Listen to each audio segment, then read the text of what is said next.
ladies and gentlemen. The program is going to be starting in about 10 minutes. We'd like to ask everyone to start finding their seats now. Thank you.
Good evening, everyone. If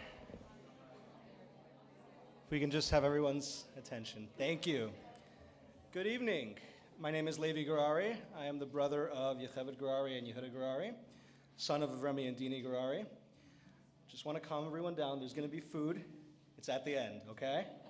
Don't worry about it. I'd like to thank everyone who is here in person and those who are watching at home for joining us at the 2022 Yocheved Gourarie Kindness Award Ceremony presented by the Meaningful Life Center.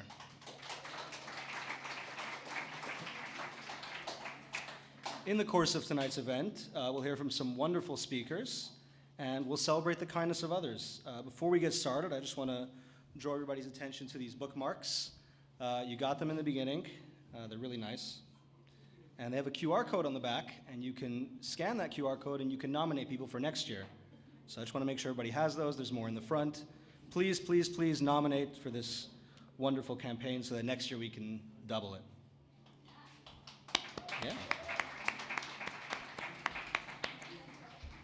It is an absolute honor to open this event as the brother of Yocheved Gourarie, who the award is named for.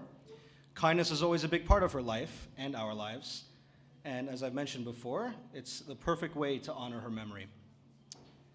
In the Alter Rebbe's seminal work, the Book of Tanya, chapter 32, Parak Lamed Beis, he talks about the concept of V'ahavta l'recha kamecha. You shall love your fellow as yourself. The Alter Rebbe says that the reason one can love their fellow as themselves is because all Jews are equal, and v'av v'echad l'chulana. They all have one father, meaning they come from the same spiritual source and comprise one entity. And it is on this account of this common root that all of Israel are called brothers in the full sense of the word. There's a famous saying by the fifth Lubavitcher Rebbe that a chassid is a lamplighter. A lamplighter walks the streets carrying a flame at the end of a pole. He goes from lamp to set them alight. For a more modern example, a college student once asked the Lubavitcher Rebbe what his job was. The Rebbe pointed to the ceiling and he said, "Do you see that light bulb? It is connected by wires to a power plant that powers the whole of Brooklyn. That plant is connected to turbo generators in Niagara Falls that power the whole of New York State and more. Every one of us is a light bulb wired to an infinitely powerful generator, but the room may still be dark because the connection has yet to be made. The job of the Rebbe is to take your hand in the dark room and help it find the switch." The Yocheved Gourarie Kindness Award honors those who take the message of Tanya and the role of the lamplighter to heart. We are here to celebrate those who illuminate others with their light, and as we know, a small amount of light can dispel a lot of darkness. One of the goals of the award, focusing on kindness, is to inspire others to continue this cycle of kindness, to pay it forward to the next person. This year, nominations for the Kindness Award started in April, and from then we've seen a massive impact. We've heard from parents and teachers and staff in the schools in Crown Heights how inspiring last year's awards were. Kids that want to do better, focus on the positive over the negative, and do kind deeds for others, from the smallest gestures, such as picking someone up when they fall, to much, much larger acts. In fact, this year we saw a big uptick in nominations in the friend category.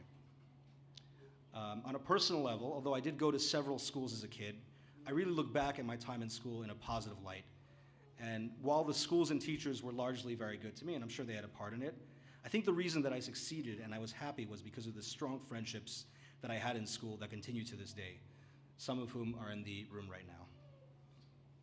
The positive impact of a peer can go far beyond that of a teacher or another authority figure. Yet another thing that's beautiful about this campaign is that it is in every school in Crown Heights, and therefore it feels as though all of the kids in the community are unifying, coming together as one throughout the campaign, really living the message of V'ahavta l'recha kamecha. This year's winners are some truly inspirational people, as you will hear later in the program. When some of them were told they won, tears of joy were shed at the happiness of small acts of kindness changing the lives of others. The impact on the message of the Kindness Award is getting stronger and stronger. Other cities and communities have noticed and are inspired by the award and want to create it in their communities. Hopefully, in years to come, we can continue to spread light and inspire others across the globe. It now gives me great pleasure to introduce the man that, by reaching out to my father, helped launch this amazing initiative, Eli Nash. Yeah. Ellie, not only have you put your resources, heart, and soul into this campaign, but indeed, you have been an inspiration to us personally. My father talks about you all the time. He calls you my mashpia, that's true. And as you know, my father does not get impressed easily. Like we tell many people like you, we wish we never had to meet like this. But now that we have, we value your counsel and the friendship your family has shown us. Without further ado, I'd like to invite Ellie to the stage to share his thoughts.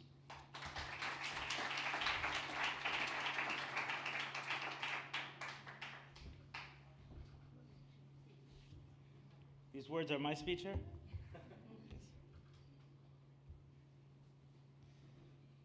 Good evening.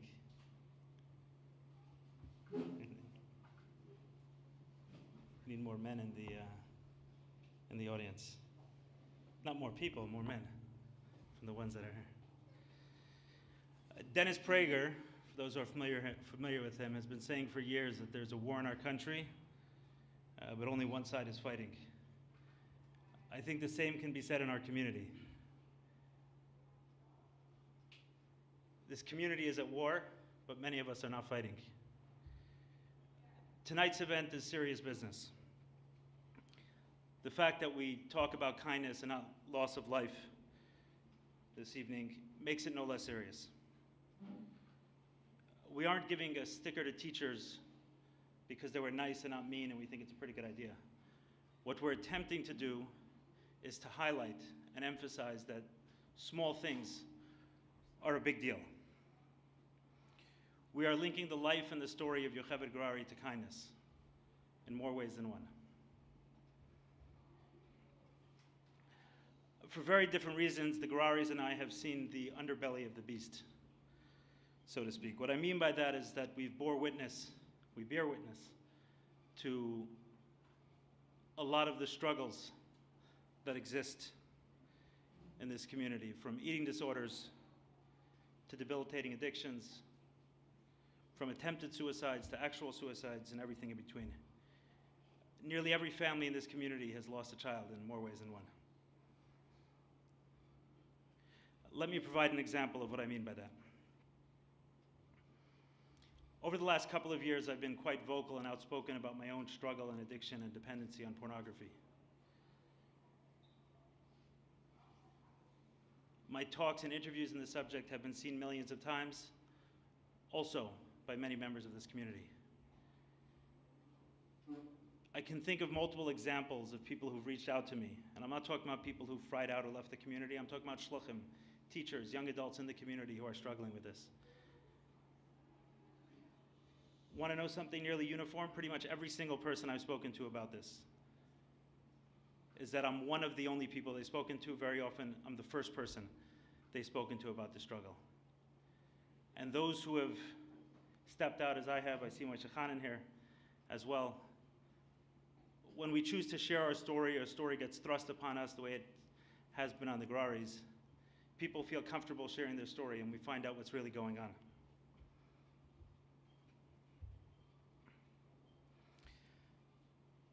The fact that those who are struggling in this way felt so uncomfortable for so many years sharing, despite the fact, sharing with others what they're really struggling with, what is on their heart and what is on their mind, puts to question what we mean when we say we are a community.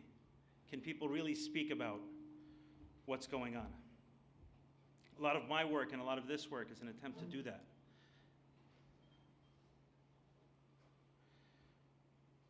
What this tells me is that as a community, we need to do more. We need to offer more to those who are struggling. We need to offer a listening ear, a sense of comfort in sharing what is actually going on with them.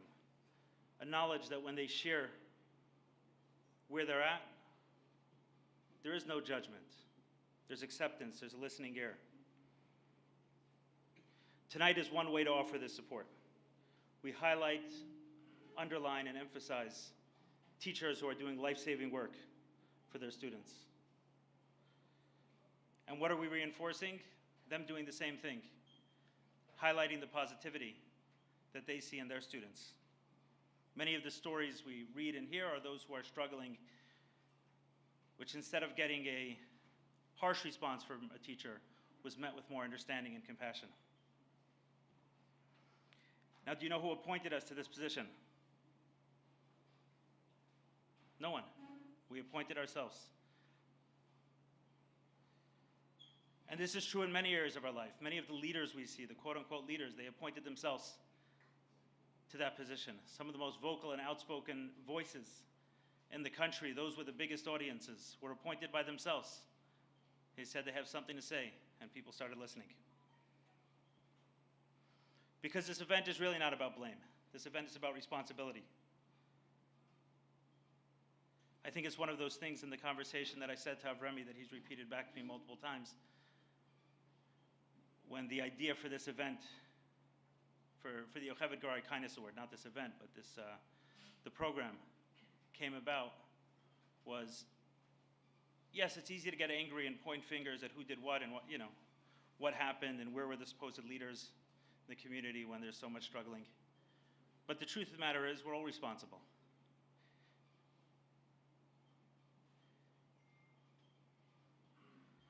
It's my responsibility to do something about the problems I see in the community, and I hope those here see it the same way. I believe it was the Baal Shem Tov who said that when we see a defect in another person, it's for a reason. I would say it's the same when we see a defect in the community, it's for a reason, that hashgacha pratis, that we're noticing something. It's catching our eye. Perhaps the knowledge of the challenge is exactly what appoints us, what gives us that responsibility. Because we are at war, and many more of us need to be fighting. So join us. Join us in supporting the teachers who are nominated this evening. Join us in supporting the teachers who are awarded this evening. And join us in taking responsibility, ownership, and leadership role in our community. We need you. It's a war out here. Thank you so much.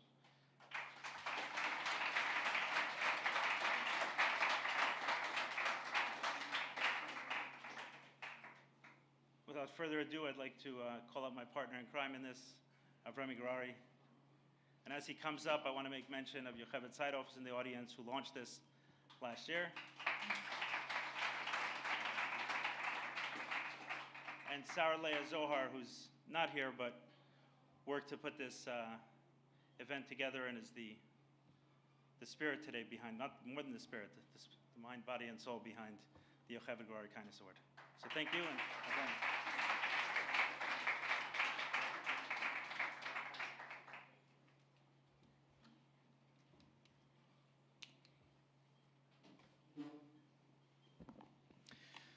Good evening, everyone. You're going to forgive me, Ali, if I'm probably going to repeat a couple of the things that you spoke about. We didn't compare notes.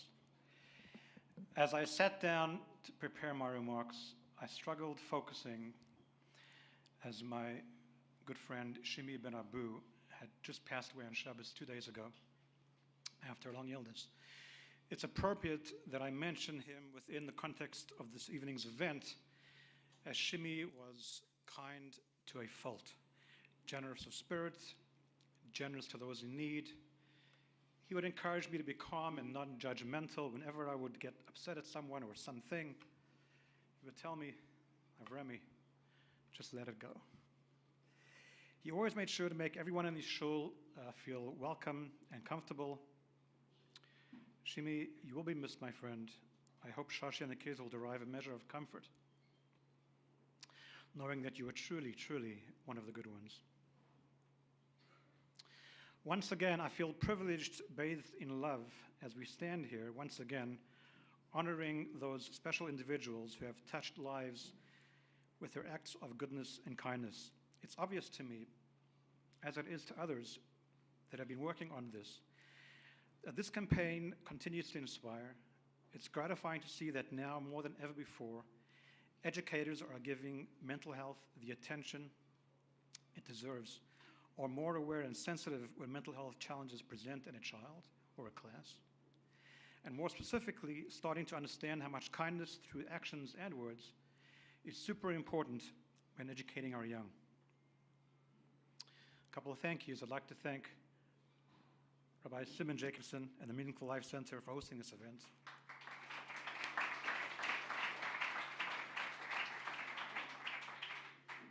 Simon and Shandy have been there with us from the very beginning of our journey, comforting us, supporting and encouraging us. Our family is deeply grateful for your support. I'd like to thank the schools for partnering with us. This year I had the opportunity to speak in many other schools, and it was a fascinating process. I enjoyed interacting with the students. They were engaged, they were interested. Clearly this topic resonates across the student demographic. Thank you to all who participated, nominated, and sent in inspirational stories of kindness. I would like to thank my family, Dini, Levi, and Yehuda, for their love and encouragement as we travel this journey together. It gives me great pleasure to welcome Racheli to the family, as she and Levi will be getting married in just 3 weeks from tonight. As an added bonus, Racheli and Yocheved knew each other, which providentially makes this connection with our family all the more warmer. Sarah Zohar, who I think is probably watching live from Israel, I hope. What drive, what chutzpah, the good kind. After working with her for several months, we had the pleasure of meeting her in Israel last week. She didn't leave a stone unturned. It's obvious to us that for Sarah, this was a labor of love, a mission. We wish her continued success and strength as she continues to partner with us on this important project. I'd like to also thank those that brought this together: Rashi Marcus, the Meaningful Life Center team, COL Live, Yocheved Seidov, who we worked with closely last year on this, but we're so excited that you're here. Chani of Mamulo, the Garden House, Mario Hackner and his team, Kevin, David Weinbaum, Meshulam Rosenblatt, Abe Soundhouse, and to all of you who came and who are watching online, thank you.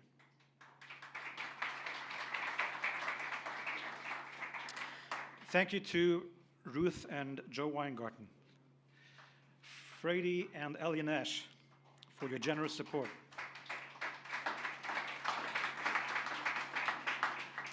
Blessings and love to both your families. Words are not enough to express our gratitude and respect. This all started with a phone call I received from Ellie sometime last year. I think it was Joe, or perhaps Ruth, who had alerted him to something I'd written on social media. I've recounted that initial phone call to many people, as I was immediately taken by Ellie's insight and his assessment of our tragedy. One of the nuggets of wisdom that Ellie shared with me is that he encouraged me not to default to a place of blame when a calamity of this kind strikes. The easy way would have been to blame myself, blame a school, blame a teacher, blame a hospital, a therapist, and so on. To be certain, that was my mindset back then. Rather, Ellie suggested that it would be more useful to pause and to do a little self-reflection as a community, rather than placing blame at the feet of one person or institution. We should consider as a community, as a society, on the macro level, as to what can be done to help ensure that these kinds of tragedies do not occur. For me, that was really a paradigm shift, which kind of directed the whole way that I thought from that point on. The genesis of this campaign was born out of that idea and discussion. It's safe to say that with this effort, we are doing just that. If we can save just one life with a kind word. What does this mean for those who work as educators, for students? Our family just returned from Israel this past Friday, where we spent an intense 2 weeks touring and learning.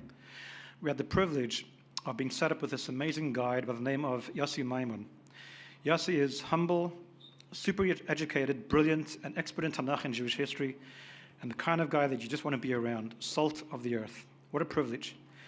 We were schmoozing one day, and I told him my story, and he told me the following, that he has a friend he described as being more knowledgeable and more brilliant than he is, which was, after having known him for a few days, that it's very hard to believe.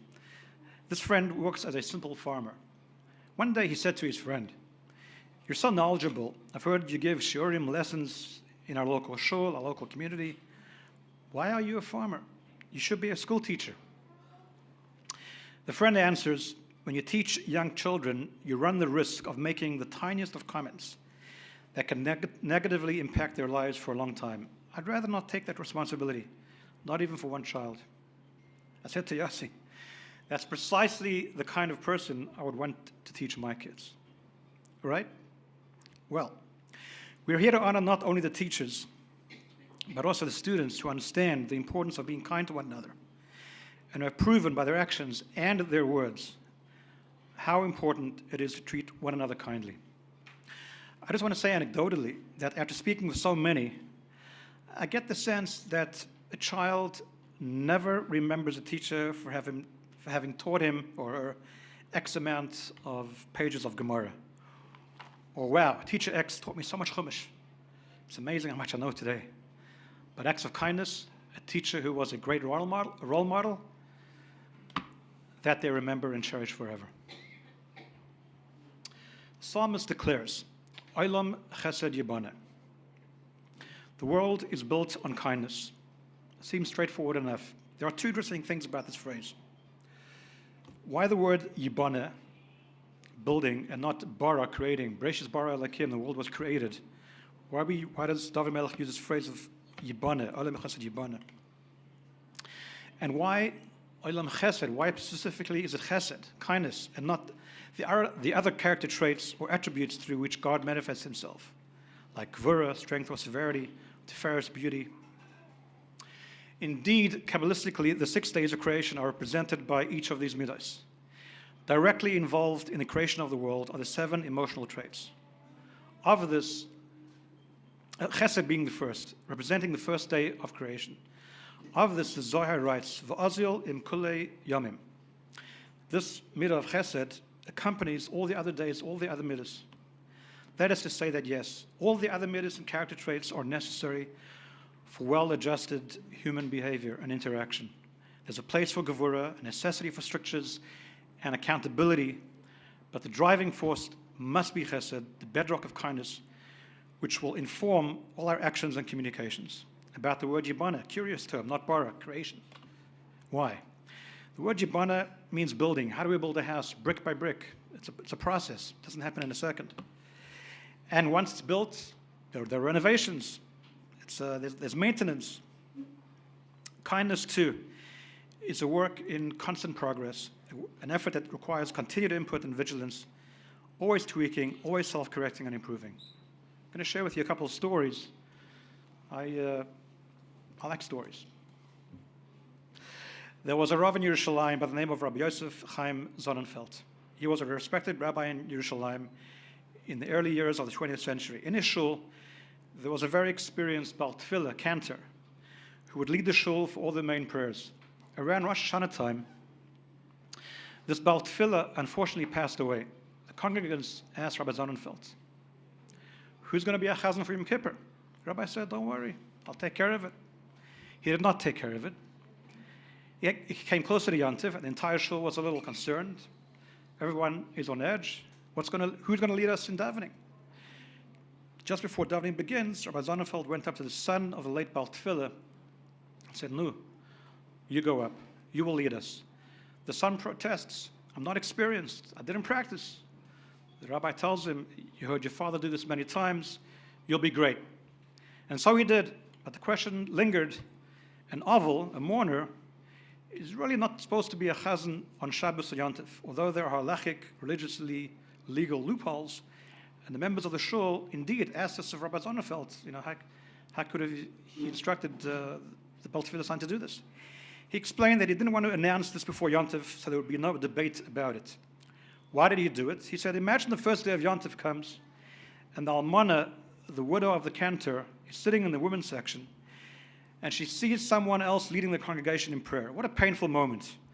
The only possible consolation that she could have had would have been to see her own son take the place of his father, her husband. Despite the halachic shaky ground of having a mourner lead the shul, in davening, he made the decision to make use of a loophole to be sensitive to the pain of the family.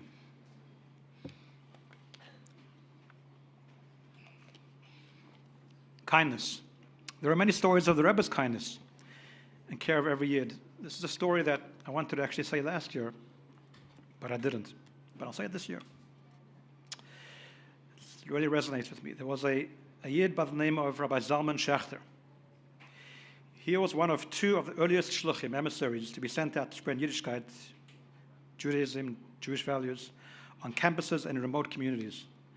Rabbi Schachter eventually left Chabad to form what he called the renewal movement, which was clearly incongruous with the tenets of Chabad teachings. And years passed, and many years later, Rabbi Schachter had the opportunity to come by the Rebbe for dollars on a Sunday morning. He relates, and I quote, in part, this video is available on YouTube. One of the Rebbe's secretaries sees me in a fisherman's cap with a black summer shirt, red slacks. I did not look like he expected me to be. Rabbi Grona, the Rebbe's secretary, told the Rebbe who I was. The Rebbe gave me a $1 bill, looked up to me and said, "You're a Kohen of the priestly tribe. So for the high holidays, soon going to be Rosh Hashanah, like by us, soon going to be Rosh Hashanah month, you're going to be doing Berachas Kohanim, the blessings of the Kohanim. Please keep me in mind." This is the man that kind of left the Rebbe's teaching so many years ago, and yet this is what the Rebbe tells him many years later. And then Rabbi Schachter continued, he gave me another $1 bill. That was a wonderful moment for me, he said, because I had the sense of not quite a reconciliation. It seemed to me at that point that at the right time I was thrown out of the nest, that there was something that happened that said, you have to go, you can't stay here anymore. So being sent forth from the nest, yet at the same time not being cut off, it was a very special thing. This was an act of kindness that made Zalman Schachter feel welcomed and noticed. We ought to pay attention to these nuggets of leadership. Kindness. Yocheved was, as all who knew can attest to, super kind. I've thought a lot about what I'm about to relate, and truthfully, it was not clear to me from the beginning. It is now. Her final act of kindness to me was a gesture that at the time seemed odd. Within about a space of 2 weeks before she passed, we were jamming in my basement. I was playing keyboard, she was singing, and Dini filmed us performing 2 jazz standards, Moon River and Beyond the Sea. Afterwards, Yocheved asked me on both occasions if she could post these little home videos on social media. It was strange to me because she was never comfortable doing this. She always shied away from the limelight, anything being posted online and so on, taking pictures of her, in fact. It seemed out of character. Of course, I said yes. She had a plan. I now understand that by posting these loving videos, she was performing an act of kindness for me, her dad. She knew I would be mourning her very soon. She knew this. And paradoxically, she found a way to comfort me, immortalizing beautiful moments of connection and warmth. She wanted me to have fond, final memories. And it's true, those posts were and truly still are comforting. In the early 1960s, the New York Philharmonic was accused by 2 African-American musicians who had failed their auditions. They said they had been rejected for their positions because of their race. The orchestra then instituted an audition process called blind auditions, where the musician would play from behind a screen, and the issue of race or gender, subconsciously or not, would not play a role in deciding their level of competence. Resultantly, over the years, more women and musicians of color were hired. There's a debate currently being held as to whether enough has been done, to level the disparities in hiring biases. Nonetheless, it was a genius move that did a lot for gender and race equality. I mention this because so too, when it comes to education, I encourage educators, both on the administrative level and teachers themselves, to blindly dispense kindness and acceptance, regardless of a family's social or economic standing in the community. Yocheved, in your absence, you continue to inspire. It's uncanny. To this day, a year and a half later, we constantly get messages from folks that knew you and also from those you never met. I thought of Yocheved. I dreamt of Yocheved. Because of Yocheved, I was able to face a challenge. Because of Yocheved, I've accepted upon myself an extra mitzvah. I wish I had known her. I feel as though I did, in fact, know her. I feel so enriched by reading about Yocheved and so on. Your passing was tragic. You suffered greatly, a sensitive, deep soul, plagued by an imperfect world. Yet, you continued to make a difference. It's strange and surreal that your passing has been and continues to be a catalyst for good. This gives our family a measure of comfort, and we do not take for granted those that have partnered with us in this effort. As I concluded my remarks last year, let's be wise, let's be mindful, let's be kind. Thank you all for coming.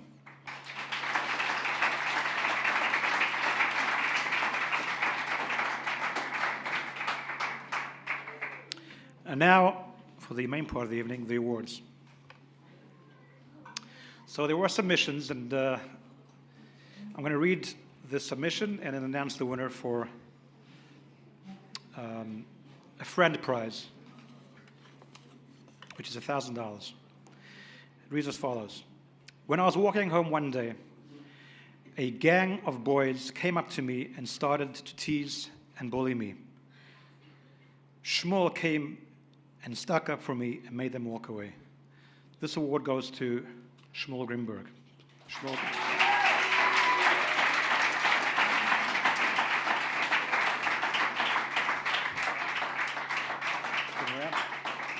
You're the photographer? Okay. Let me give this to Shmuel. No, you go down the stage. I'll give it to you. You good? Want to help? Let me hold it for you. Yeah. You go down the stage. I'll give it to you when you go down the stage.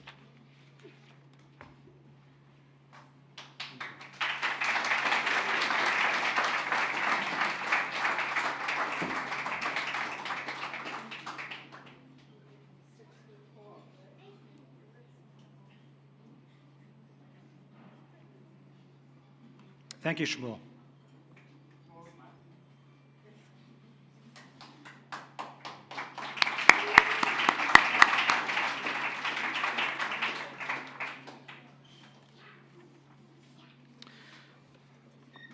For the second classmate prize of $1,000,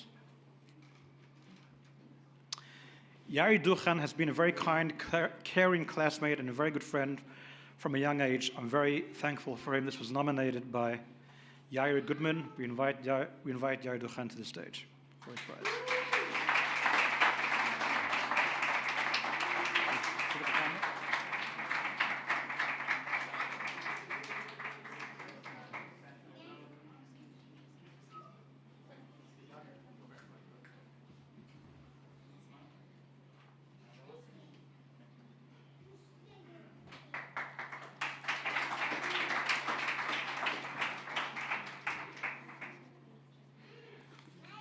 The final prize that I will be presenting is for the Teacher Award, which is a $10,000 monetary prize.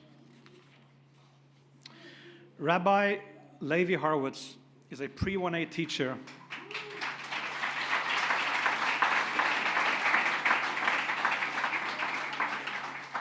at United Lubavitch Yeshiva on Crown Street.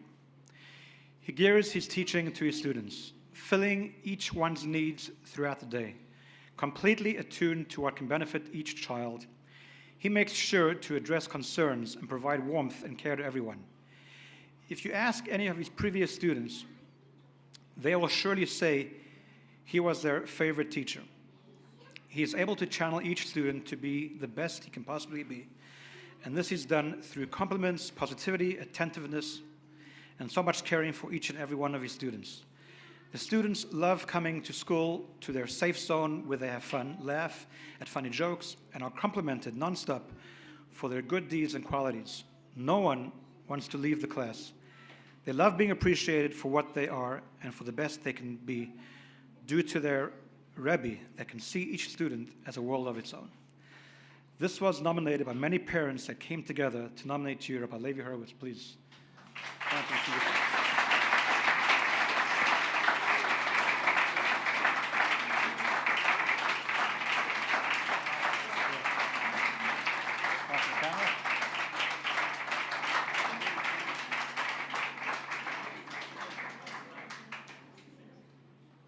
I'm going to ask Rabbi Horowitz to say a few words.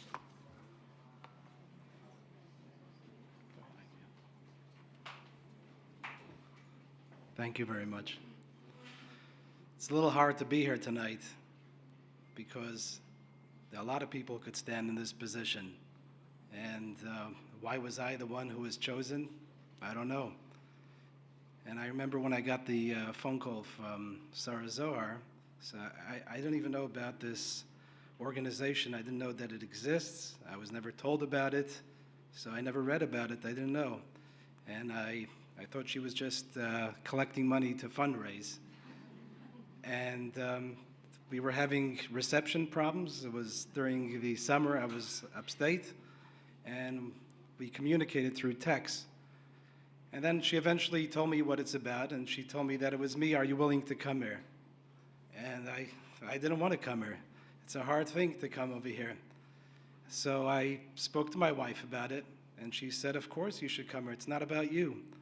It's about your kids. They're going to see what this is all about. It's about what Yocheved is all about. So I would be more happy if my wife would be standing over here and speak, and I would sit and listen. But now I remember I was talking yesterday to Rabbi Gourarie, and I told him it's not easy to be in the spotlight. Who wants to be there? And Rabbi Gourarie tells me nobody wants to be in the spotlight, but please share some words. So I was thinking what this whole entire organization stands for, what it's all about. I looked to see who it's all about. Starts from Yocheved. And what I thought about was, let's look in the past and try to apply it to us and to build this entire meaningful life, what this organization stands about. So I went back thinking, in Chumash, you see there are 3 people in one family who they were outstanding in what they did. Starting from Miriam being the oldest sister, she was not only a mother nature type of person, but she was like a friend to help out her mother in Mitzrayim. She was there, she was loyal. A mother is very, very loyal. As a matter of fact, I remember when I was taking training, Rabbi Langzam in the yeshiva, he had the teachers go through a course for just in case chas v'shalom anything happens in the school. So the teachers should be aware. So the person over there speaking, he tells us when there's a criminal and they escape, God forbid, they always end up getting caught. There's one mistake they make. Why? Because they call their mother. Their mother is the most loyal person, and the FBI and everybody's already listening on the phone. They know who this person is going to call. So we see Miriam was a very loyal person throughout, from when she was 5 years old, just like what this entire organization is about, is friendship, friends, caring one for the other. We also have Aaron, the next sibling. He was with love. Oyev Shalom v'Reidev Shalom. Everyone knows he was a peacemaker, and his outstanding best midah was to reach out to others and bring them back together. And then we look and we see there was a third one, was Moshe Rabbeinu. What was Moshe Rabbeinu? He was all about emes. And I'm thinking to myself, who was the mother of all these 3? Who was the one who raised them that way? Her name was Yocheved. And what is she teaching us? She's teaching us, and we're sitting here.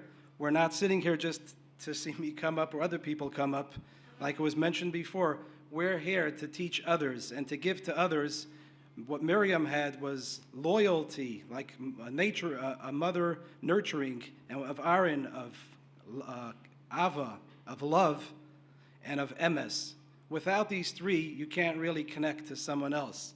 A child who sees that there's a teacher is busy with something else, and he's not really there for them, or he's not loyal for them, or he's not being truthful for them, they figure it out. They know that. And this goes throughout all ages. And just what I thought afterwards, another story is I heard this a few years ago from Rabbi Flamer. He heard it from Rabbi Weinberg, Rabbi Yessel Weinberg. This is an unbelievable story. And I called him up again before just to confirm the story with him. And I'll leave off with this. Rabbi Weinberg once said that there was a Polish Chassid who lived in Chicago. And this was going back when the Frierdiker Rebbe visit Chicago. I'm not sure which visit it was, but when the Frierdiker Rebbe came to Chicago, everybody wanted to meet him. So here we have an unbelievable story, and I think this is something that we could all not only learn from, but it's a life-changing story. And I want to make it public. I never heard the story before hearing this story from Rabbi Flamer. So Rabbi Weinberg said that this Polish chassid found out that the Frierdiker Rebbe is coming, and he had a son who was not exactly on the right path. He was a real American boy, and what his father was not what the son was. So the father tells his son, listen, the Frierdiker Rebbe is coming. He's a Rebbe. He just came out from where he came from, and he's coming to visit us. Would you like to meet him? And his son says, no, I'm not interested. So the father says to him, but he's this big rabbi. He wasn't clearly talking the language of the son. Anyway, the father somehow convinced the son, and his son wasn't excited about it. Before he goes into the meeting, the father tells his son, do me just these few favors. Don't stick out your hand to shake to the Frierdiker Rebbe. Don't do that. And there's going to be a chair in the room. Don't sit down. Stand. And just act with respect, talk to him with respect, and listen to him. Anyway, everything turned out exactly the opposite. The father could not believe what he's seeing, and it got worse and worse. His son walks inside, and his son sticks out his hand to shake his hand to the Frierdiker Rebbe, and the father thought, okay, I'll bite that one. And then he sees his son sits down on the chair, and his father cannot take it. But the next thing, the father wanted, what happened by Kairach, he wanted the ground to open for him. He sees that his son sits down on the chair with his feet up on the Frierdiker Rebbe's desk. Like, it was his place, like, what do you want? And the Frierdiker Rebbe noticed what was going on. He read the father right away. And the Frierdiker Rebbe didn't speak to the son.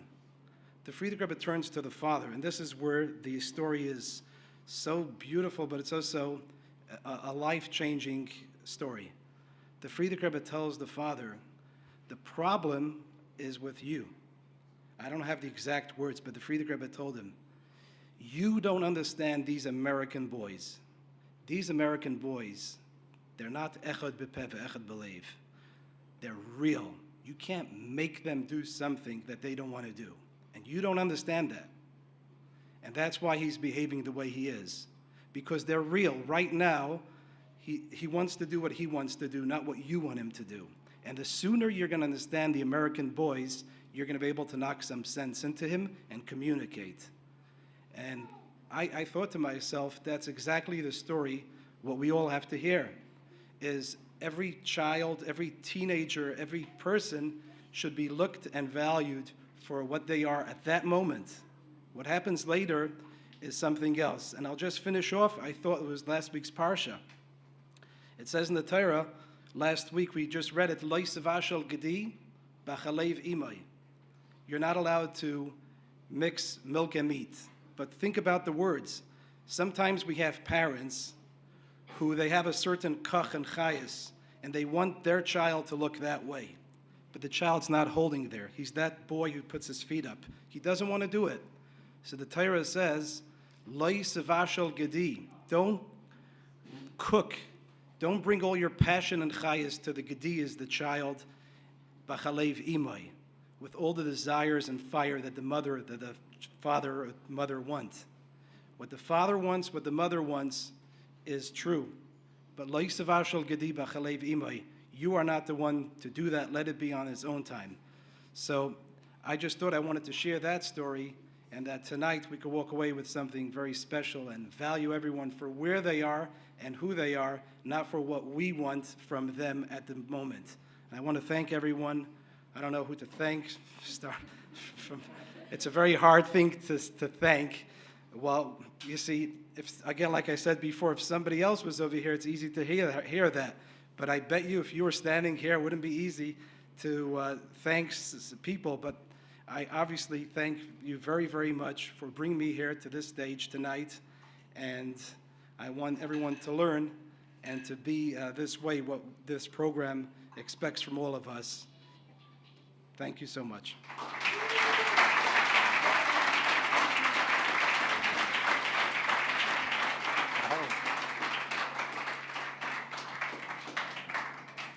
Thank you, Rabbi Horowitz. And at this point, without further ado, I'm going to hand this over to my wife, Dini, who will be giving out the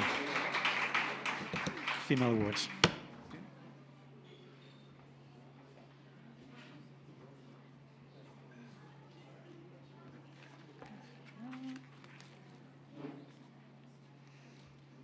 Wow. Good evening, everyone, and thank you for coming. I'm humbled that you all came out to help us honor the memory of our dear Yocheved. Our lives are forever changed. Yocheved is missed in the strongest way. She's on my mind and in my heart always. Yet with your love and support, and with this initiative, we are comforted and we feel supported. It is fortuitous that out of this tragedy, this beautiful effort emerged. So thank you to each and every one of you. We feel your love. On to the awards. I'm honored to present the first Classmate Award that includes a $1,000 prize. Oops. For this award, we're going to try something a little differently as we invite her friend that nominated her to read her submission. Please welcome Mushka Perlman.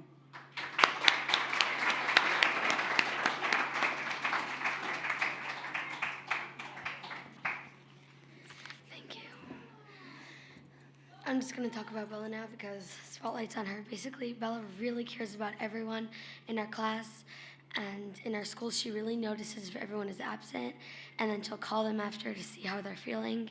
She really goes out of her way for others. She'll really take me out of my bad mood. She's the first one to volunteer to help anyone. She'll come early to help set up for any parties or assist for any preparations. She's really funny and has a good sense of humor. There you go.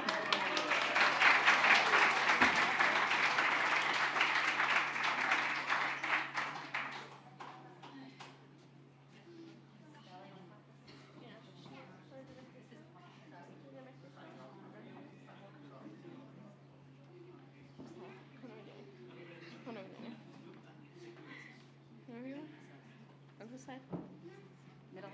Middle? Okay. Where are we going?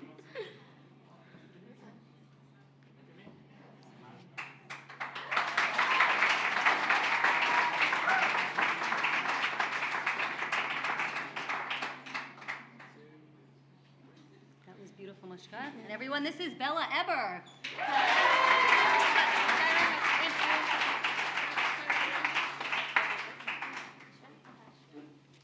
Okay. A second.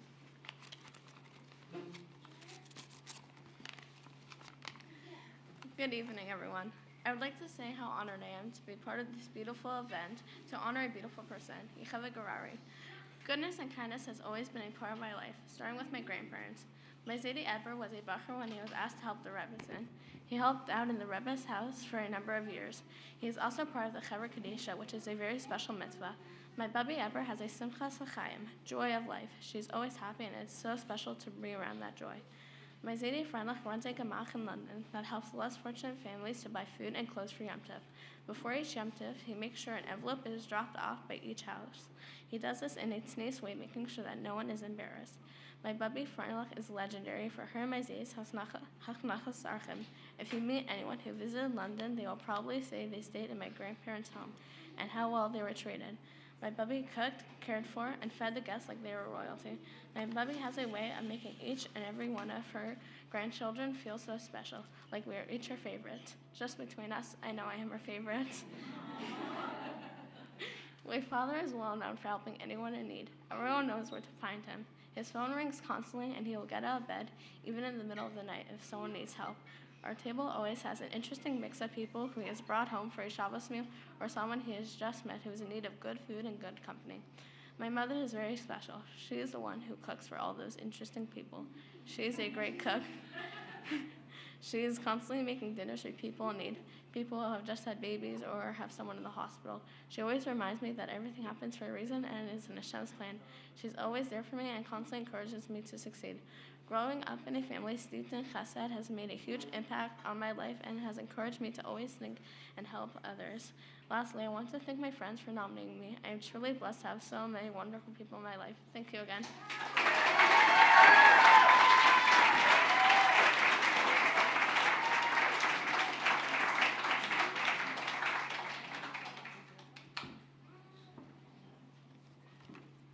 for the second friend that was nominated, I'm going to read this nomination. It was anonymous. This is another $1,000 prize. I want to nominate Vivi Khanin.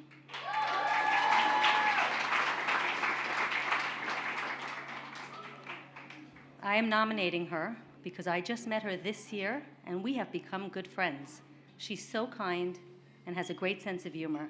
She's always doing fun things. Her positive energy is contagious. Vivi, or is it Vivi? Vivi, will always be kind and positive to me and others. When I joined this school, Vivi immediately sat next to me. She had so many different types of friends, and everyone in her group feels comfortable near her. Vivi Khanin.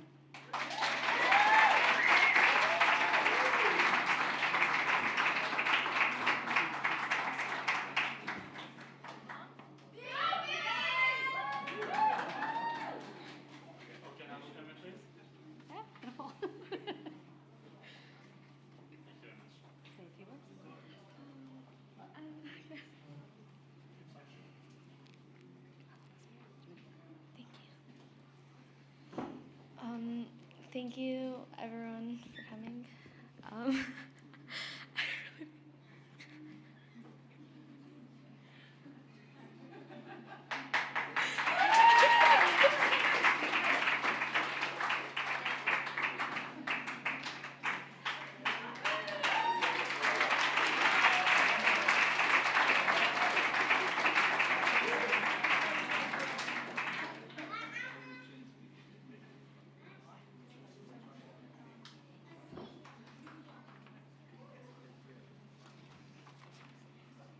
It is now my pleasure to read the Teacher's Kindness Award.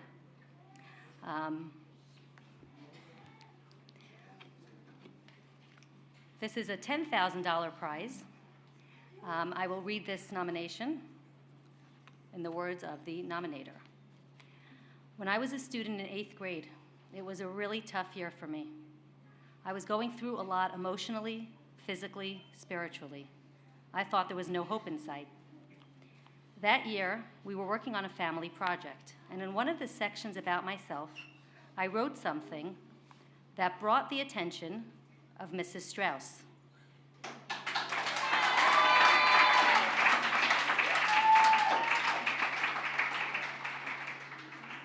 She called me into a small room and said, "Blank, are you okay? Is there someone or something that's giving you a hard time?" I broke down in tears, probably because Mrs. Strauss was the first to notice I wasn't myself those few weeks. She continued with the following quote, "You're braver than you believe, stronger than you seem, and smarter than you think. And you are one of a kind. Your neshama is going to bring Mashiach." I believe that. After I shared with Mrs. Strauss what was bothering me and what I was going through, she said she'd do all she can help, and that's what she did. She helped me. She spoke with the people who hurt me and helped guide me through the things that were blocking me from my path of success of that year. Mrs. Strauss took me under her wing. She always made me feel important. If anyone is more deserving of this award, it would be Mrs. Strauss. She makes you feel important. She boosted my confidence. I wouldn't be the person who I am today if not for Mrs. Strauss. Thank you, Mrs. Strauss.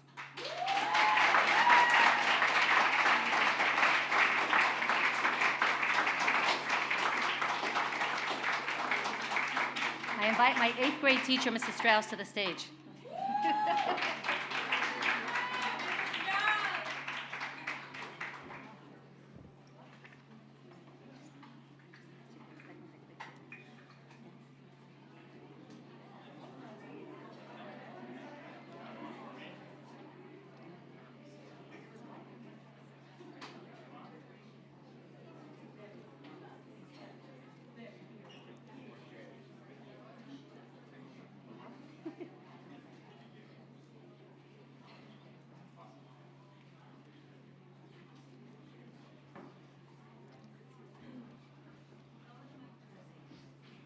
I would just like to say thank you. First of all, thank you for this beautiful award. And I was so shook up when I got that phone call, and I started to cry.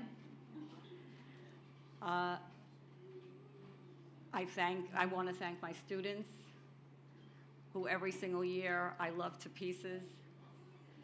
I thank them for nominating me. I thank the girl, I don't know who she is, who wrote this letter. I hope she's watching so that she can see me get this award, and that it's all because of her. And when you care about somebody, they care about you. And when you give, you get back. And my students are always giving me back. Thank you very much.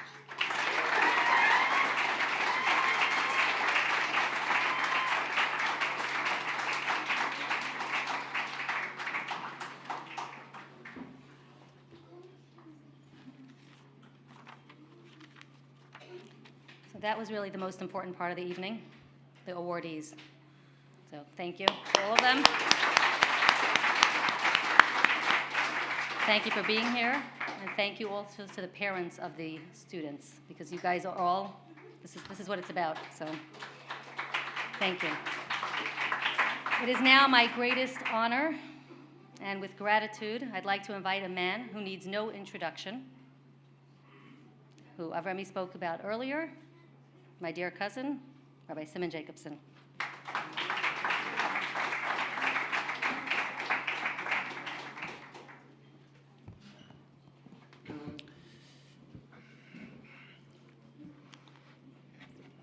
Well, I'm the exception here. I'm a trained speaker, a performer. What you just saw was a taste of reality. Everyone speaking straight from the heart, and even words that didn't come out also expressed the reality. So I'm quite actually intimidated and humbled. May not appear so, but that's how I feel. When you're faced with such truths, those humble truths of unsung heroes that spend, Mrs. Strauss told me, 42 years she's teaching a Beis Rivka. So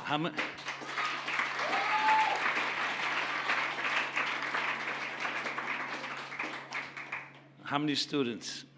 How much perseverance and patience? I know on the male end of things, we sure made our teachers quite miserable.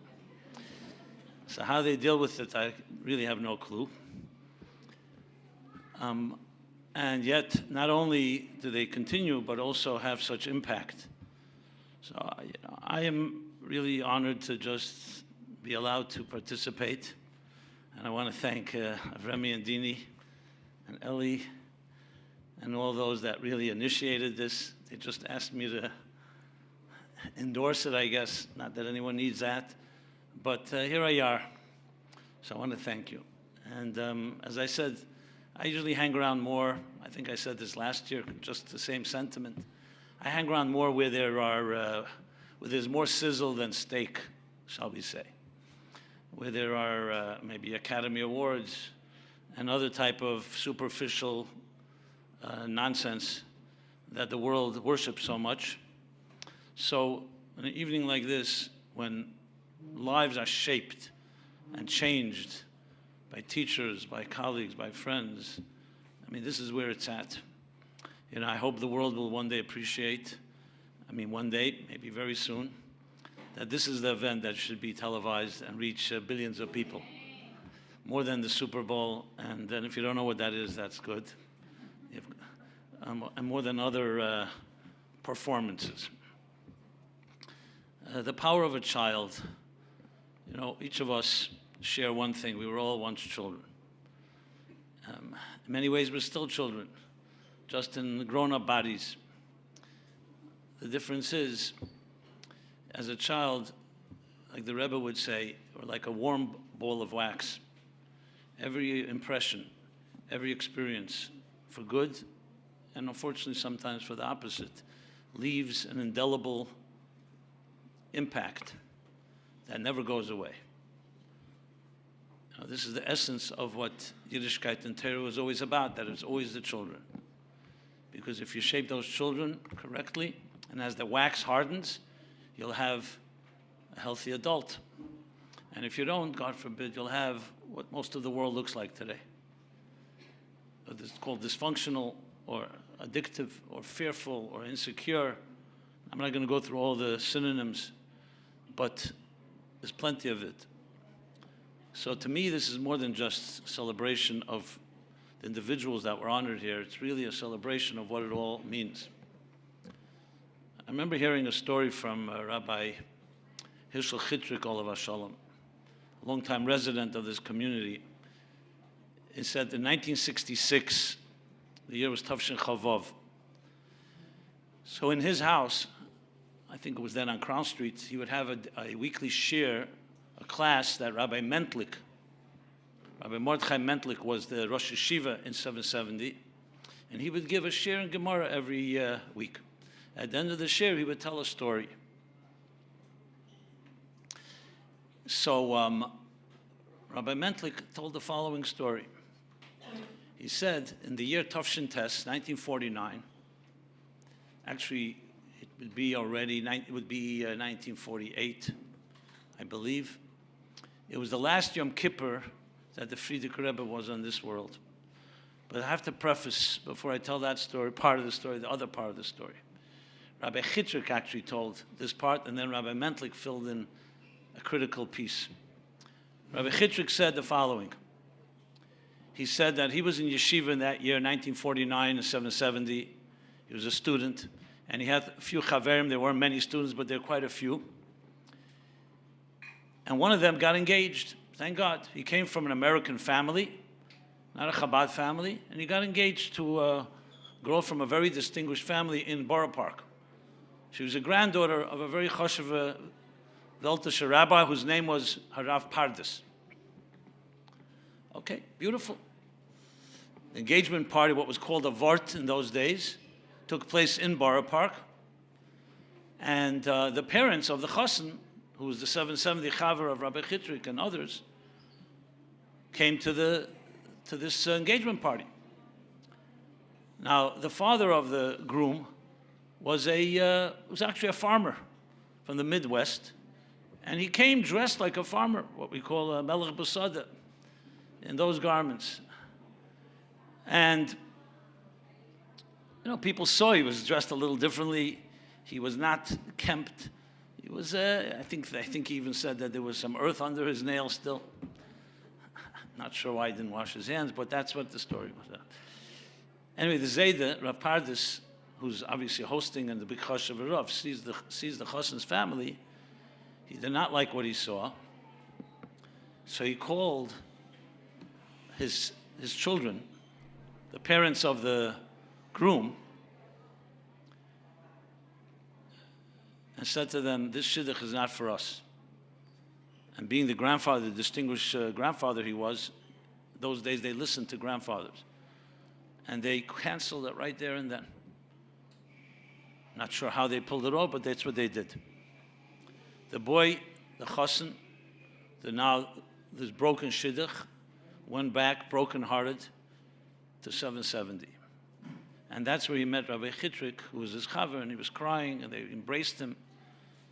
And that's the story Rabbi Chitrik knows about.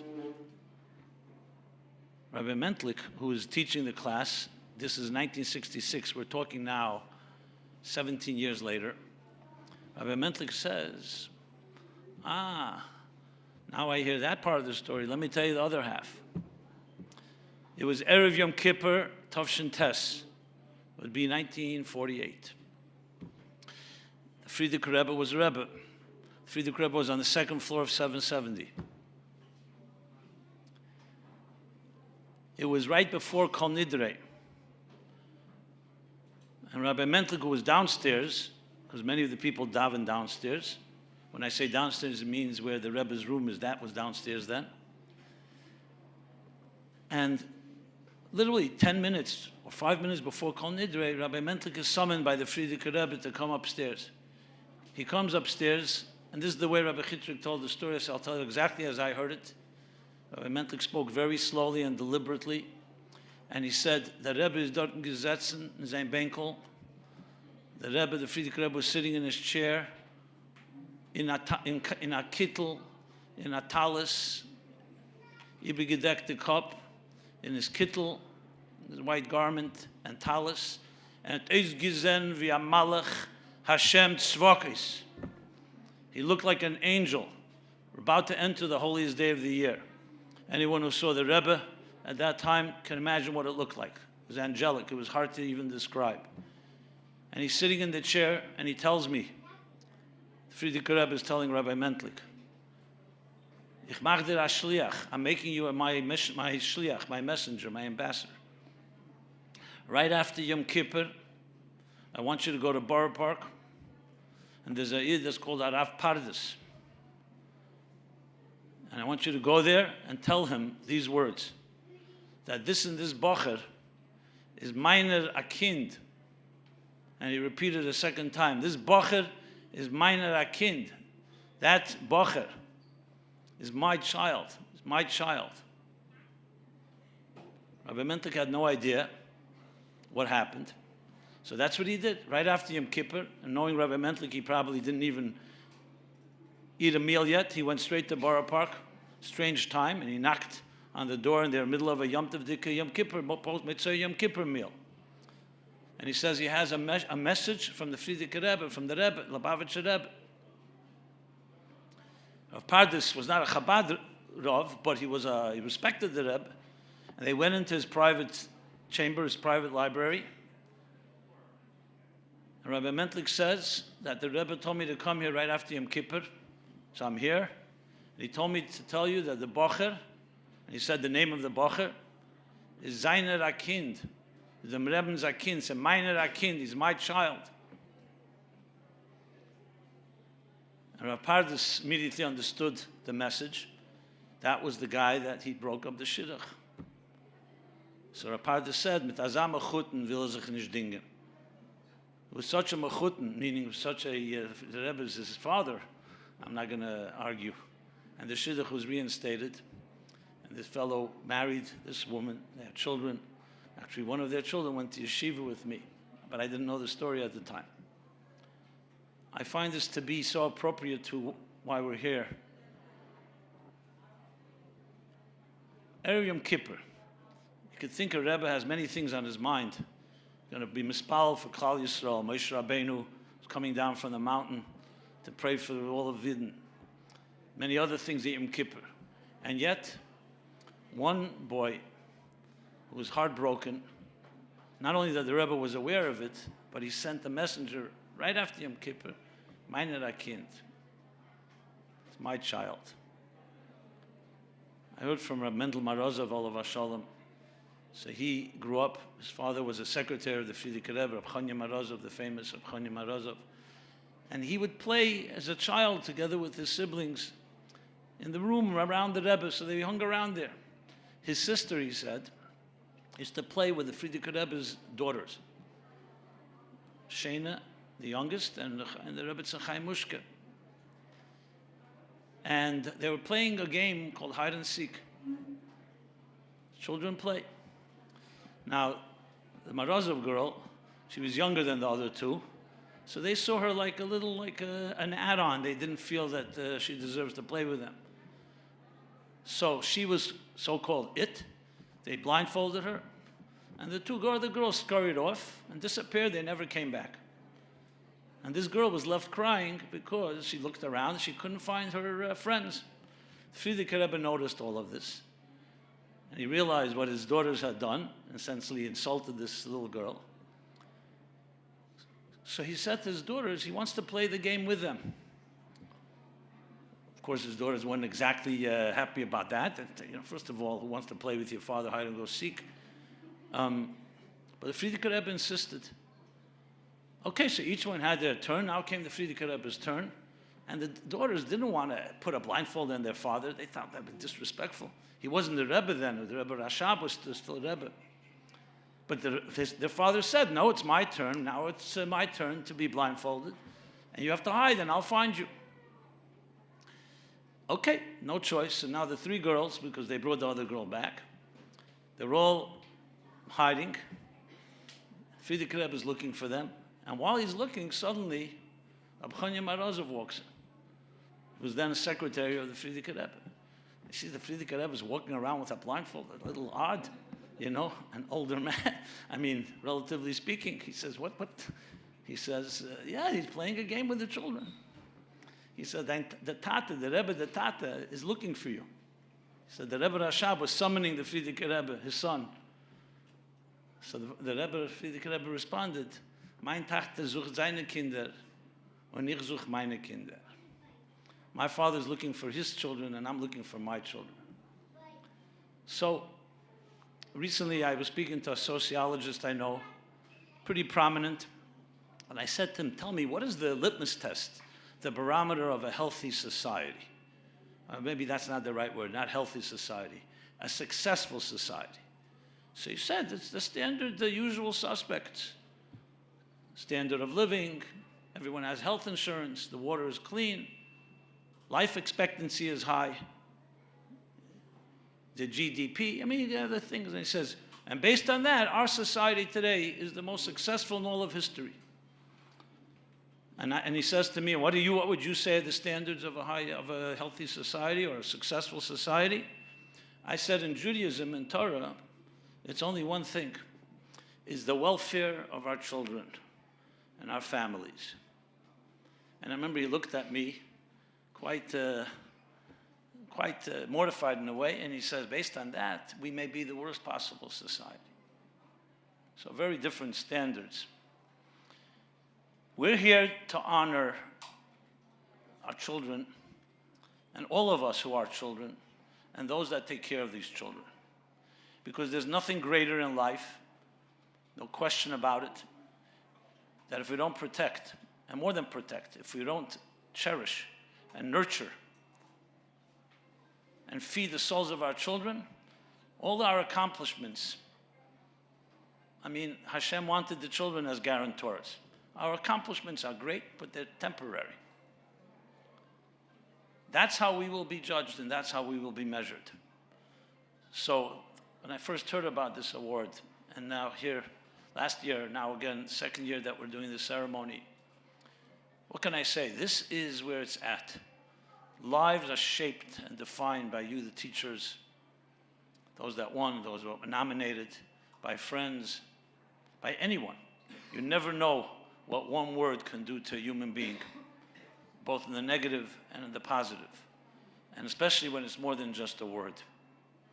I want to conclude, even though officially speakers never say you should conclude, but that everyone does it anyway, with a story that I heard 39 years ago about a little girl who was going to school here in this community. First day of school, so one of the classmates started picking on her, pinching her, slapping, those little childhood pranks. And this was the first day of school. So the girl went back home. And the next morning, she didn't want to go back to school. As much as her parents insisted, no. So they thought maybe first day of school, children until they get acclimated. Absolutely not. Well, what could you do? How much can you fight with a child? So they thought they'll wait a day, another day, another. Every day was the same story. Now the school semester begins in Elul right now, this time of year. Happened to be that her father, this girl's father's birthday is at the end of Elul. And they went into Yechidus, personal audience with the Rebbe, close to the middle, sometime in the middle of Elul, the whole family. And the Rebbe, of course, spoke to the father, the mother, the other children. And then came this girl's chance, and the Rebbe looks at her and says, in Yiddish, so what did you learn in school? And she's full silent. Her father sees an opportunity, and he says she doesn't want to go to school. And the Rebbe looks at her with his compassion and smiles and says, Mistame hat a Mädel ihr angeschlagen. Probably a girl hit her, or in some way picked on her. And the girl began to cry, this little girl. So that's exactly what happened. No one had guessed, only the Rebbe understood. So afterwards, her parents asked her, why didn't you tell us? She said, Well, not only was another girl, the girl was the daughter of the teacher. So, you know, a little girl, a little child doesn't know better. Think if the daughter of the teacher is probably a conspiracy or something. You know, what is she going to do? Go tell the teacher. But it goes to show you, again, that is sometimes what we don't like to call it small things, but it's not really small things. These are the things that change lives. Someone noticed, someone remembered, someone shared something compassionate. We all need it, frankly, as adults. But adults develop, I guess, some more callous, thick skin. We all need it, whether we admit it or not. But children are absolutely shaped and defined by this. Now, how do I know this story? Because 39 years ago, I married this girl. Yeah, she's still, I don't know that age, but she's still younger than I am, let's put it that way. Yes, some people confuse me with being her father and some her grandfather. And it's not my mother, who's sitting right here, the young blonde right here. Who people also think is my daughter. Okay. Okay, but on a serious note, as I said, we're here to honor lives. Ten li hanefesh, a life. There's nothing like a life. And Yiddishkeit Torah, from the beginning of time, always understood that Tselem Elokim, that every human being is created in the divine image. And here we're honoring the protection, not just the protection, the nurturing, the cherishing, the celebration of these children, whether they're young children, whether they're older children. How can I say? Nothing greater. As we stand in the month of Elul, Anila Dei Dividei Dili, where we revisit and reconnect with our relationship with Hashem and with each other. What better way to honor such a month? A Melech Besada for our children, for our friends, for each one of us, and to remember that each person, each of you, each of us, everyone, is God's child. Meiner Kind. The Rebbe is a child. And that's, I think, something worth remembering at times where we may get a little aggravated or nervous or anxious. To remember you're dealing with God's children. Everyone should have a ksiv v'chsimateva, shona teva musuka, much nachas from our children and from ourselves, from our grandchildren. And we should be zeiche. The Rebbe's last sicha, Simchas Torah, last le'esata sicha, was all about children. Al tigu b'Mashiach, the Rebbe said, don't touch my Mashiach, my children. That the children will lead us with the women, the Noshim Sitkanyas, to the Geula HaAmitis V'Ashlema. Thank you so much.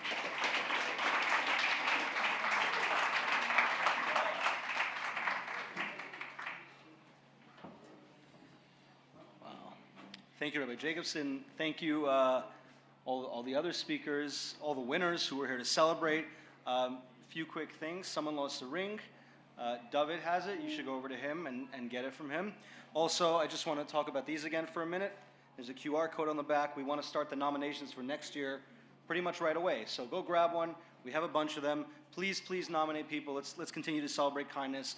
And in that spirit, I'd like to invite everyone to come outside, celebrate the winners, celebrate the Kindness Award. Thank you very much.